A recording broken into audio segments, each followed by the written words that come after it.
This is CBS World News headquarters in New York trying to contact Larry Lasser on the far shore. Go ahead, Larry Lasser. While waiting to make contact with Larry Lasser on the beachhead at Normandy, here is a bulletin we've received in CBS World News headquarters. Tokyo Radio has announced the American air attack on Japan, claiming that 6 American planes were shot down, including at least one new B-29 super bomber. This Tokyo announcement was picked up by the CBS shortwave listening station in San Francisco.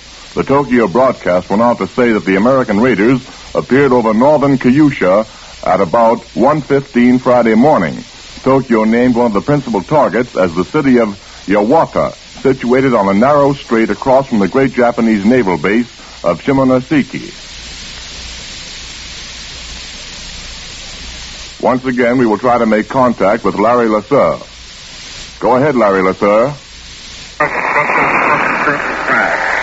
Following me, you will hear Bruce Hoffman, Herbert Ford, and John Thompson. I landed with the 4th Division of the American Army early on D-Day morning. The boys I came in with were new troops.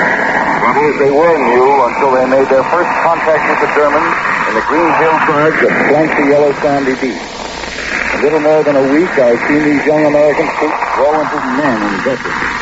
Today I went to the furthest outpost of the division to visit the command post with which I landed. These American troops have not had their shoes off for 10 days. They've been fighting day and night.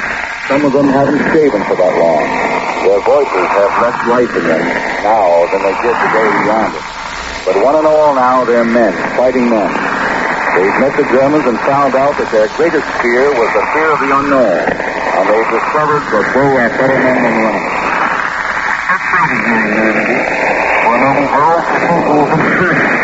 Pushing ahead fast. But as in trouble, we're pushing ahead as fast as we can. We're only 15 miles from Cherbourg, but that 15 miles is the bomber flight. You have been listening to a program from the Normandy beachhead by one of our American correspondents. This program has come to you from CBS World News. We now resume our scheduled program.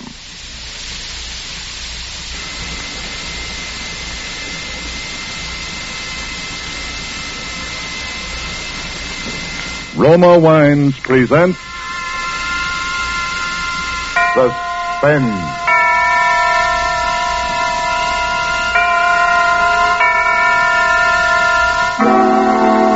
Roma Wines, made in California for enjoyment throughout the world.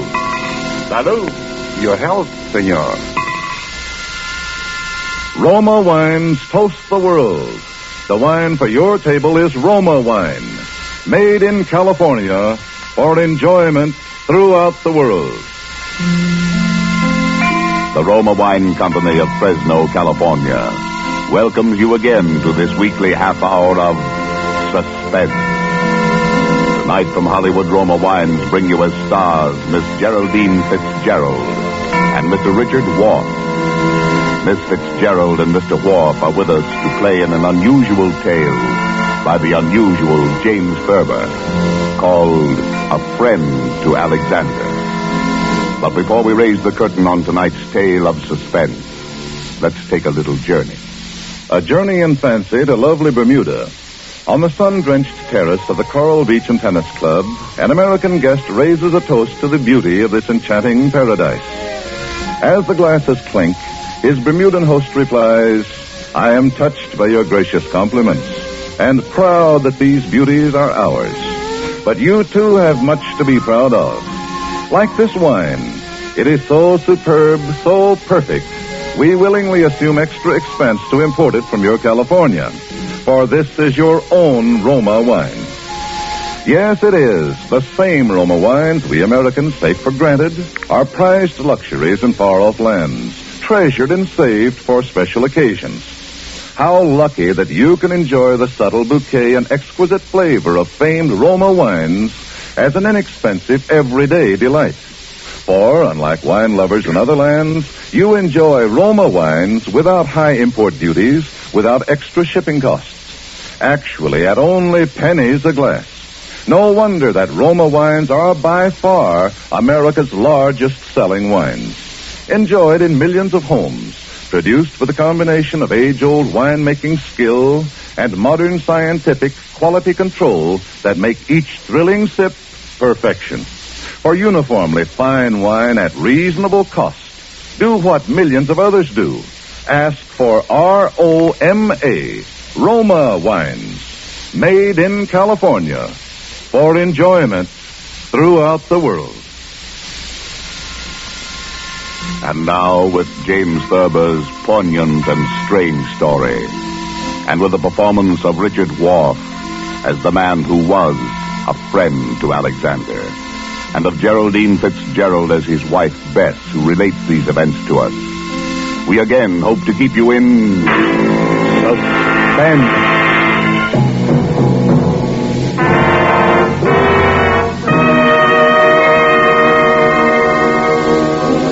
Harry was a laughing, happy-go-lucky fellow before he began to have those dreams. I guess he was pretty much like dozens of other men who go to work every morning, settle down in soft chairs with their newspapers after dinner, and like a weekend in the country now and then. He was fond of easy living and good times. Like everyone else, he talked of the war, rationing tires, and his golf scores. Until those nightmares began to plague him. At first, I was amused. You know, I've been dreaming about Aaron Burr every night. What for? Well, how do I know what for? Aaron Burr's a funny person to be dreaming about nowadays. I mean, with all the countries in the world at war with each other. What's so funny about dreaming? Maybe you're upset. Everybody dreams, don't they? I don't know why you see Aaron Burr in your dreams. Well, I do. Where do you see him? Oh, places. Washington Square, Bowling Green, or on Broadway. Even here on 55th Street? No, mostly downtown. I'll be talking to a woman in a Victoria, a woman holding a white lace parasol. Oh. And then suddenly there will be Aaron Burr, bowing and smiling and smelling like a carnation, telling his stories about France and getting off his insults.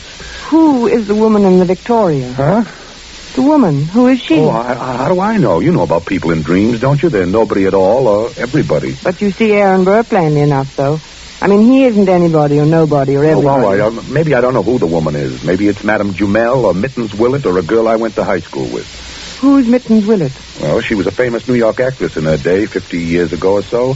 She's buried in an old cemetery on 2nd Avenue. I've seen the tombstone. That's very sad. Why is it? I mean, she probably died young. Almost all women did in those days. He's a vile, cynical cad. I was standing and talking to Alexander Hamilton when Burr stepped up and slapped him in the face.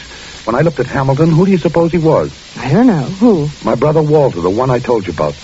The one who was killed by that tramp in the cemetery. Harry, I never could get that story. Well, I've told you about it about a dozen times. That the tramp came up to him when his back was turned. But what was he doing in the cemetery? Well, that's not the point. He was killed.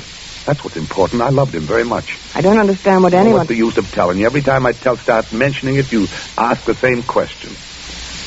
I understand now, dear. When you looked at Hamilton, he was your brother Walter. Yes. Harry, maybe we ought to go to the country for more weekends. Weekends? Yes, maybe we don't... Oh, I'm going to bed.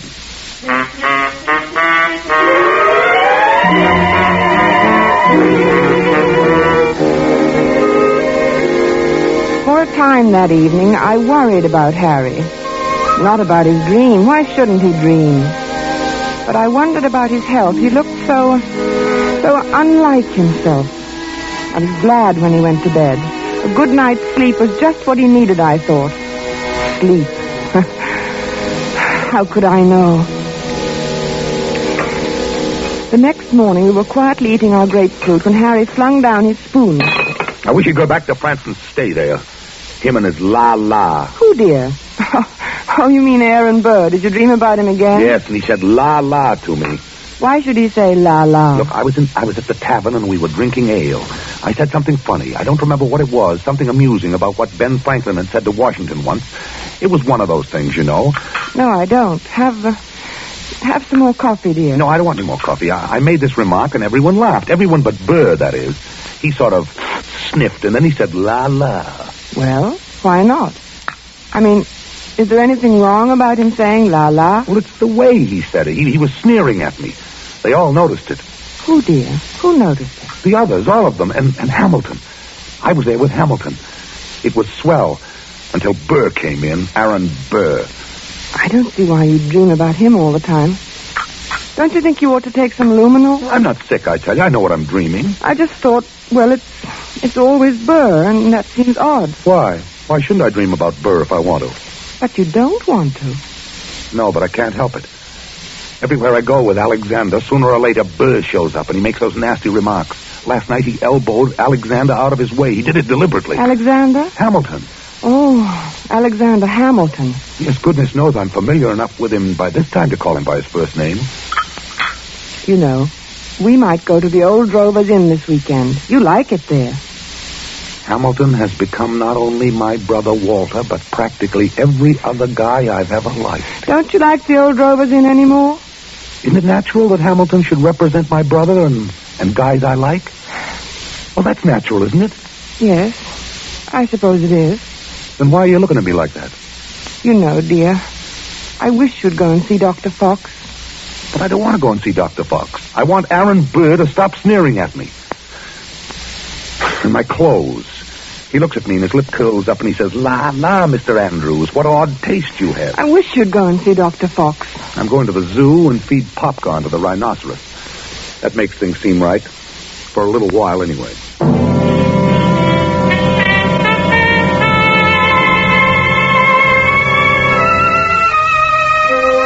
I thought he'd forgotten all about that ancient pistol duel, because for 2 days after that, he lost his haggard, tired look and actually seemed cheerful. But one night, about 5 a.m, he came into my room in pajamas and bare feet, his hair disheveled and his eyes wild. He got him. Loretta got him.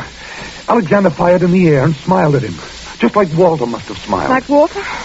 Oh, yes, dear, your brother Walter, who was killed in the cemetery. This was at Weehawken in New Jersey. What? Your brother? No, Hamilton and Burr, their duel. Hamilton had a white ruff around his neck. Burr was in black tights, French clothes. Alexander lifted his pistol and fired in the air, and then he smiled at Burr. And then that fiend from hell took deliberate aim. He took so long. He meant to take his time about it. I saw him grin. Then he pointed his pistol at Alexander and fired. He killed him in cold blood. Foul scum. Don't. Here, darling. Take some of these pills. No, I don't want any. Oh, take it. You'll feel better. No, I don't want any, I tell you. Here, swallow. Please, dear, swallow. All right. There, that's better. Cad. A rotten, sneaking cad. He grinned just as he fired. And Alexander clutched himself at the stomach. And then he shook his head and he tried to walk forward. And then he fell with his mouth open. As though he wanted to say something. And Burr just stood there, grinning.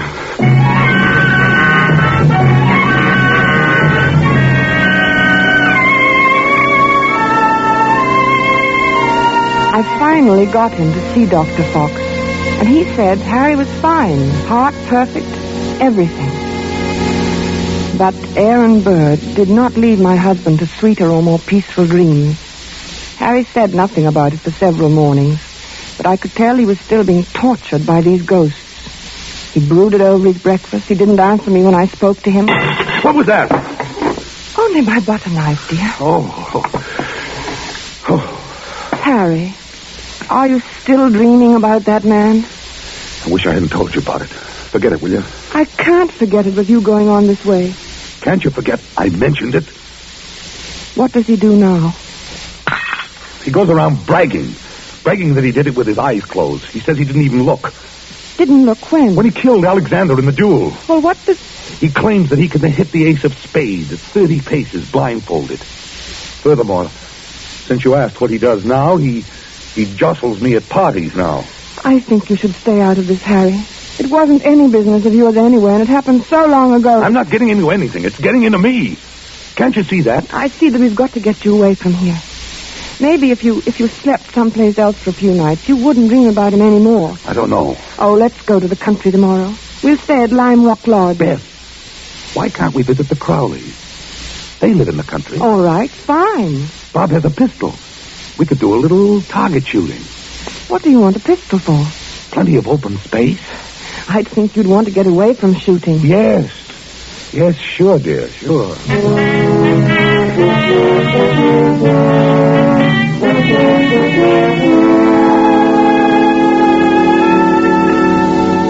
The vacation seemed a success at first. When we arrived at the Crowley's house in the cab, I thought I'd left my suitcase at the railroad station. Harry laughed his old normal laugh for the first time in many days as he found the bag and handed it to me. And then he leaned over and kissed me. Good old Connecticut. Oh, Harry, this is wonderful. We'll have a grand time. Yes, darling. Here they come. Oh, good old Bob. Hello. Remind me of telling that rabbit joke. Hello, Madison. I'll take your bags, Miss Ann. Oh, thanks, Madison. Good to see you. Thank you, sir. Hello there. Well, Bob, how's the old country squad? Fine. How have you been? Never better voice. Good to be here. Hello, Alice. Well, you two, I'm glad you've come. It gets kind of dull out here in the hinterland. Well, Harry and I will fix that. Wait until you get one of our extra special cold martinis into you. You'll feel ship-shape You then. still know how to mix them, huh? Better than ever. Get lots of practice these long country winters. It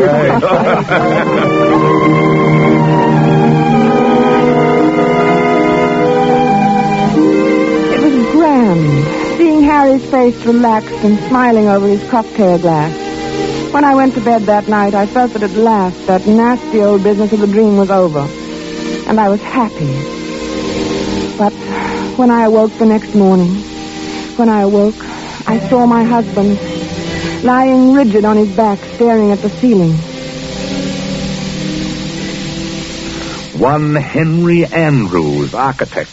What's the matter, dear? Nothing. Oh, why don't you go back to sleep, Harry? It's only 8 o'clock, and this is the country. One Henry Andrews, an architect. What are you talking That's about? what he calls me. Calls you? Who? One Henry Andrews, an architect. He keeps saying it in his nasty, sneering little voice. One Henry Andrews! Harry, please don't yell. It'll wake the whole house. It's early. People want to sleep. I'm beneath him. I'm just nobody. I'm a man in a gray suit. Be on your good behavior, my good man, he says, or I shall have one of my lackeys give you a taste of the riding crop. Why should he say that to you? Well, you ask me why? He wasn't such a great man, was he? I mean, didn't he try to sell Louisiana to the French or something behind Washington's back? He was a traitor. Then why worry what he says? He was a scoundrel, but he had a very brilliant mind. I was in hopes that you weren't going to dream about him anymore. I thought if we came up here that... It's him or me. I can't stand this forever. Neither can I.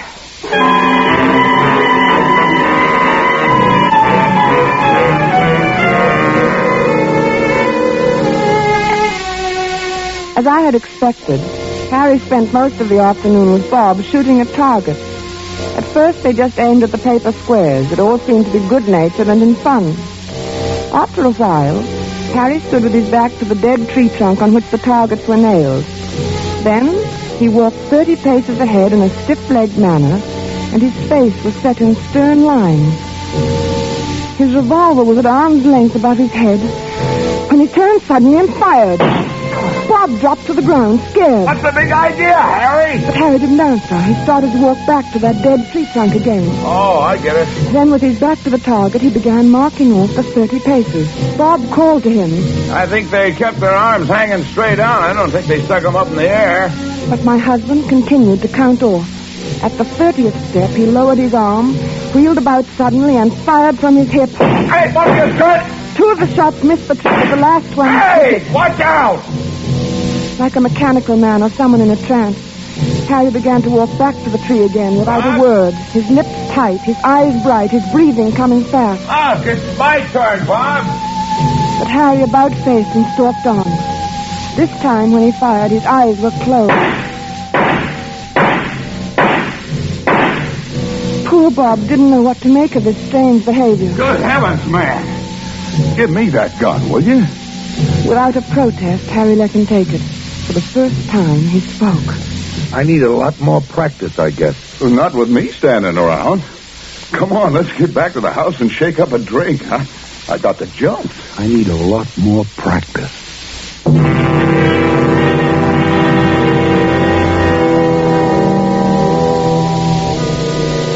I guess I must have slept soundly that night because I didn't hear him leave the room. He must have crawled out of bed, dressed silently, and crept out of the room. The sun was just coming up, and the light was hard, and the air was cold. Then I heard the shots. Harry! I threw on a dressing gown and ran downstairs. The Crowleys were in the hall. Heavens, Is Harry all right? Certainly sounds like it. Where is he? What's he doing? Well, it sounds as though he's out behind the studio shooting. Oh, Alice. Oh, take it easy, Beth. Bob will go out and get him. Well, maybe he had a nightmare or walked in his sleep. No, he never walks in his sleep. He's awake all right. Well, let's go down and get some coffee. He'll need some. I need some, too. What the dickens is the matter with him, anyway? Oh, I don't know. I'm so sorry to You go get him, Bob. At your service, madam, alive or dead? Bob, stop it. Well, okay, I'll do my best. Hey, Harry! Harry! Harry, what's the matter with you? Huh? What? What the dickens you doing out here in this freezing air? What? Only your pants and your shirt and your shoes on. I'll get him one of these nights. What are you... I'll get him one of these nights.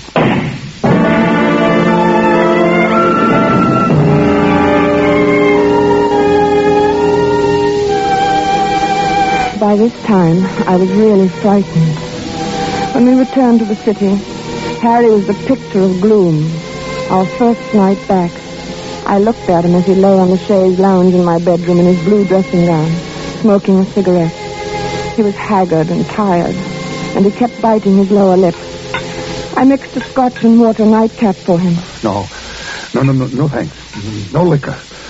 I need a steady hand. Look, watch my hand. Does it tremble? Is it steady?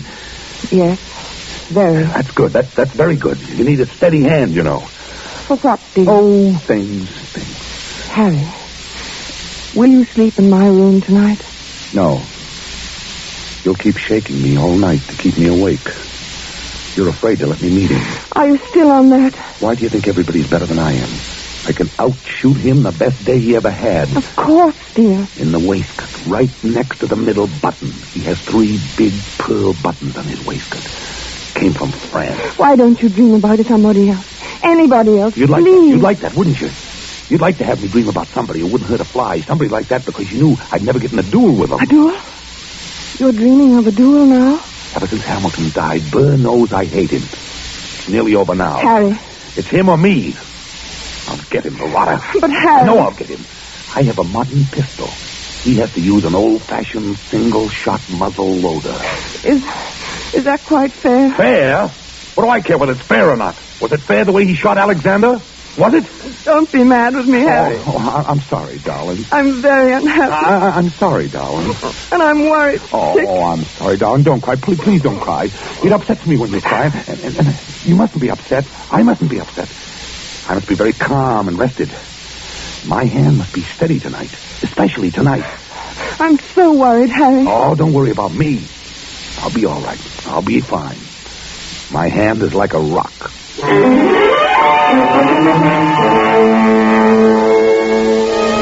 Later, when I kissed him goodnight, I knew it was really goodbye. He didn't say anything, and neither did I. It's just that he seemed so far away, in another world. And each moment I felt that he was becoming more and more remote. Something told me he wasn't coming back.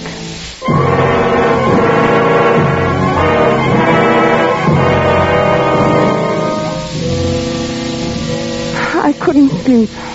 After an hour of tossing and turning, I went to Harry's room. He was sleeping peacefully.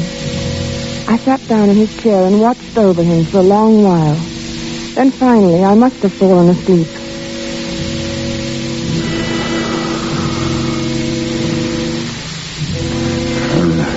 Beautiful morning. It was about 5 in the morning when I awoke. Harry was talking in his sleep. Oh, yes. Doctor? Good of you to come, Doctor. Yes. Often misty at this hour. Harry? Are they loaded? Splendid. Harry? Wake up. Yes, I'm perfectly ready. Is Mr. Burr... He is. Good. Shall we proceed?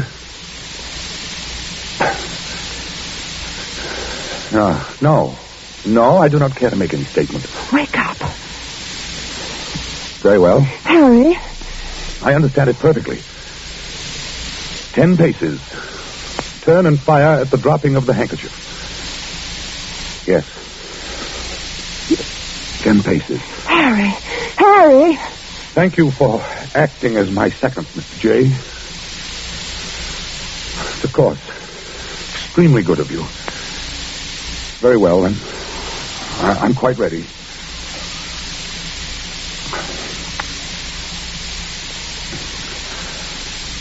One. 2. 3. 4. Harry. Harry, please. 5. Don't, Harry. 6. 7. 8. 9. 10.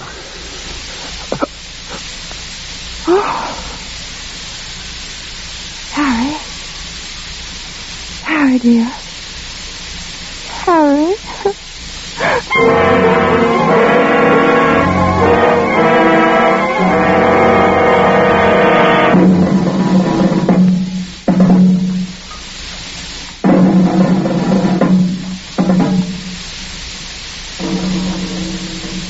Dr. Fox was puzzled when he examined Harry. It's extraordinary. His heart was as sound as a dollar when I saw him the other day. He seemed to be fine, Dr. Fox. I can't understand it. What? Why, his heart stopped as if he'd been shot. Shot? Yes, of course, there were no gunshots. Shot? Now, Mrs. Andrews, That's you... it. Shot? Oh, no, you'll have to calm yourself. You can't help him now. I should have known it would happen. I kept staring at Harry's right hand. The 3 fingers next to the index finger were closed stiffly on the palm, as if gripping the handle of a pistol. The taut thumb was doing its part to hold that invisible handle tightly and unwaveringly. But it was the index finger which held my eye the longest. I looked carefully to make sure that I was right. Yes, it was so. That index finger was curved inward slightly, as if it were about to press the trigger of a pistol. So there had been a duel after all. Perhaps there was no gunshot wound, but Harry had been shot as surely as he was dead. Dr. Fox saw me staring and spoke to me. What are you looking at, Mrs. Andrews? Harry never even fired a shot. Aaron Burr killed him the way he killed Hamilton. What are you talking about? Aaron Burr shot him through the heart. I knew he would. Yes, but there's no evidence. I knew he would.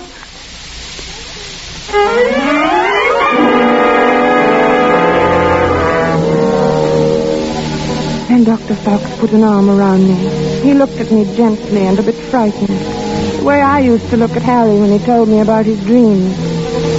He led me to his assistant and whispered something. He thought I didn't hear him, but I did.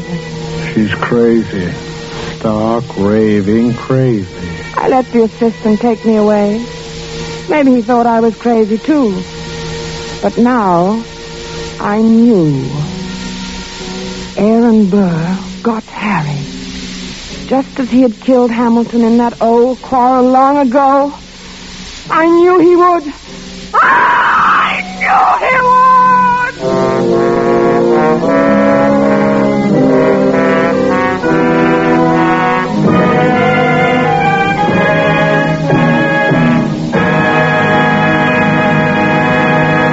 And so closes A Friend to Alexander, starring Geraldine Fitzgerald and Richard Wharf, the James Thurber story, which was tonight's tale of Suspense. Suspense is produced and directed by William Spear. It is a significant fact that when lovers of truly fine food gather in many a far corner of the world, there you may well find Roma wines lending their subtle magic to the greater enjoyment of living. They furnish a gracious prelude to any meal, a flavor complementing delight during the meal and even at dessert time, too. For truly, the exquisite flavor of Roma California wines used in cooking and also served with the food can make even the simplest everyday meal the simplest entertaining, a special occasion treat. Discover for yourself how much far-famed Roma wines can add to your meals and delight your friends when you entertain. Remember, Roma wines are almost unbelievably inexpensive for wines of such distinguished character. Only pennies a glassful. Ask for R-O-M-A, Roma wines, America's largest selling wines, made in California for enjoyment throughout the world. Next Thursday, same time, you will hear Lucille Ball in Suspense. Presented by Roma Wines, R-O-M-A, made in California for enjoyment throughout the world. This is CBS, the Columbia Broadcasting System.